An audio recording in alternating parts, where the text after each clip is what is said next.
రోజూ సముద్రంలో కంప్లీట్‌గా మాయమయ్యే శివాలయం ఉందని మీలో ఎంతమందికి తెలుసు? ఇది మ్యాజిక్ కాదు. ఇండియాలోనే ఉన్న ఒక రియల్ మిస్టరీ.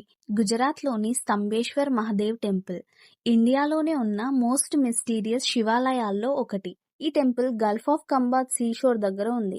ఈ ప్రాంతంలో వచ్చే హై టైడ్స్ చాలా పవర్‌ఫుల్‌గా ఉంటాయి. ప్రతిరోజు 2 సార్లు సముద్రం నీరు ఉప్పొంగినప్పుడు నెమ్మదిగా ఆలయం వైపు వచ్చి కొద్ది నిమిషాల్లోనే మొత్తం ఆలయాన్ని పూర్తిగా కప్పేస్తుంది. శివలింగంతో సహా పూర్తిగా నీటిలో మునిగిపోతుంది. ఆ సమయంలో టెంపుల్ పూర్తిగా కనిపించకపోవడంతో చాలా మంది దీనిని మిరాకిల్ అని భావిస్తారు. కానీ కొన్ని గంటల తర్వాత లో టైడ్స్ ప్రారంభమైన వెంటనే సముద్రం వెనక్కి వెళ్లడం మొదలవుతుంది. ముందుగా టెంపుల్ గోపురం కనిపిస్తుంది. తర్వాత మొత్తం టెంపుల్ మళ్లీ భక్తుల ముందుకు వస్తుంది. ఈ అమేజింగ్ సీన్ చూడడానికి ప్రతి సంవత్సరం వేలాది మంది డివోటీస్ ఇక్కడికి వస్తూ ఉంటారు. స్థానికుల నమ్మకం ప్రకారం తారకాసురుడిని సంహరించిన తర్వాత ఆ పాపం నుంచి విముక్తి పొందేందుకు కార్తికేయ స్వామి ఇక్కడ శివుడిని ఆరాధించారని చెప్తారు.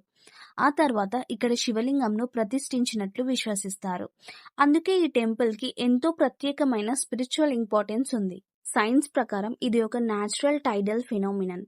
కానీ భక్తుల దృష్టిలో మాత్రం ప్రతిరోజు సముద్రమే వచ్చి శివుడిని స్వయంగా అభిషేకం చేసి మళ్లీ వెనక్కి వెళ్తుందని నమ్ముతారు. మీరు కూడా ఈ టెంపుల్ ని విజిట్ చేయాలంటే టైడ్ టైమింగ్స్ ముందుగానే చెక్ చేసుకోవాలి. హై టైడ్ సమయంలో టెంపుల్ పూర్తిగా నీటిలో ఉంటుంది. లో టైడ్ సమయంలో దర్శనం చేయడానికి పాసిబుల్ అవుతుంది. నేచర్, సైన్స్, డివోషన్ ఈ మూడు కలిసిన అద్భుతమే స్తంభేశ్వర్ మహాదేవ్ టెంపుల్.